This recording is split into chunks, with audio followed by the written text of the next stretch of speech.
Vision, excellente mini-série écrite par Tom King et dessinée par Gabriel Hernandez, à retrouver chez Panini Comics pour la modique somme de 15€.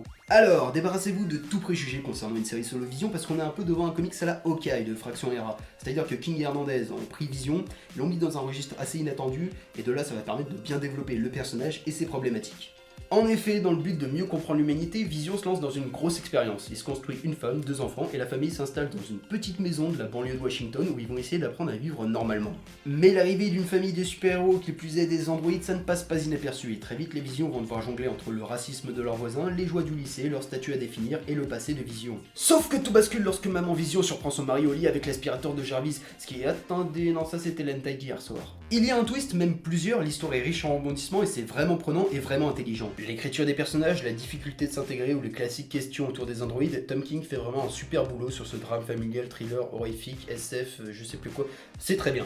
J'ai vraiment trop peu de temps pour en parler, sachez juste que la mini-série est excellente du début à la fin, le second tome est meilleur que le premier, ouais carrément, et c'est l'une des rares si ce n'est la bonne surprise d'Anna de Marvel. C'est presque de l'indé, et d'ailleurs en parlant d'indé, mais lisez The Fix.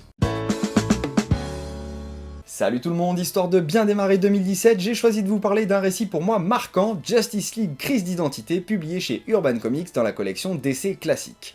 Cette édition intégrale comprend les 7 épisodes de la mini-série Justice League Identity Crisis, scénarisée par Brad Meltzer et dessinée par Rags Morales, l'épisode tie-in Justice Society of America numéro 67 et un arc narratif mentionné à un moment donné dans Crise d'identité, les numéros 166 à 168 de Justice League of America datant de 1979. Sue Dibny, la femme d'Extensiman, un des membres de la Justice League, a été assassinée à son domicile.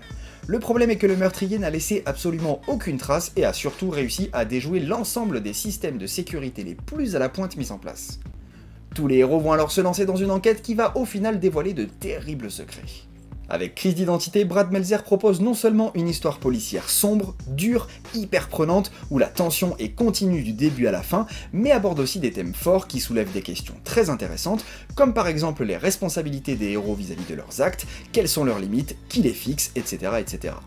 Les bases de l'histoire sont très vite posées, ce qui laisse ensuite tout le temps au scénariste de développer son intrigue principale, mais aussi et surtout ses personnages et leur caractérisation, abordés cette fois-ci avec un aspect beaucoup plus humain et crédible que d'habitude. Et même si les protagonistes sont nombreux et pas forcément tous très connus, l'histoire reste accessible et au final le résultat est génial.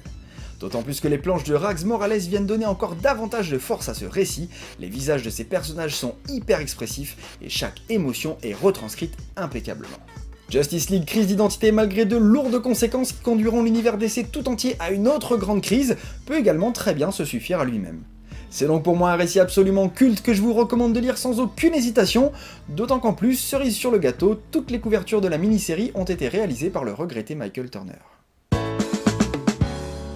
Imaginez un monde alternatif où ce n'est pas Peter Parker qui devient Spider-Man, mais Gwen Stacy.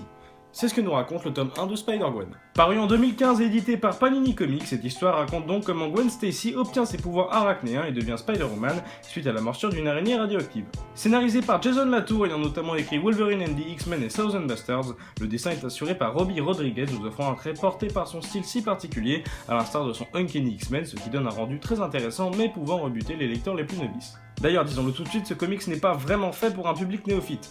J'ai le grand sentiment que les auteurs de cette série l'ont destiné aux fans du tisseur, et plus précisément aux fans de Marvel au sens large. Beaucoup de personnages déjà existants dans la continuité apparaissent et ont un destin ou personnalité différent, et le comics se paye même le luxe de compter Spider-Cochon parmi ses héros. Notre nouvelle Spider-Woman est dépeinte comme une ado moderne et crédible, ayant même un groupe de rock avec Mary Jane Watson. Ça, je pense que c'est l'une des meilleures idées du comics. On pourra aussi noter le passage chez Tante May qui nous donne plus de détails sur la vie de Peter avant son accident, qui n'est donc pas vraiment arrivé dans ce monde, enfin c'est plutôt que, en fait à la place il est devenu le lézard, enfin c'est le bordel. Alors bien sûr Spider-Gwen n'est pas exemple de défaut, on notera la faible inspiration au niveau des costumes, même si j'aime bien le Punisher, mais surtout la présence de ce de Spider-Cochon. Mais mis à part de ces petits points faibles, cette nouvelle Spider-Woman est sans doute la meilleure créée jusqu'à présent, avec une histoire ne prenant pas son héroïne pour une fashion victime. N'est-ce pas Batgirl ?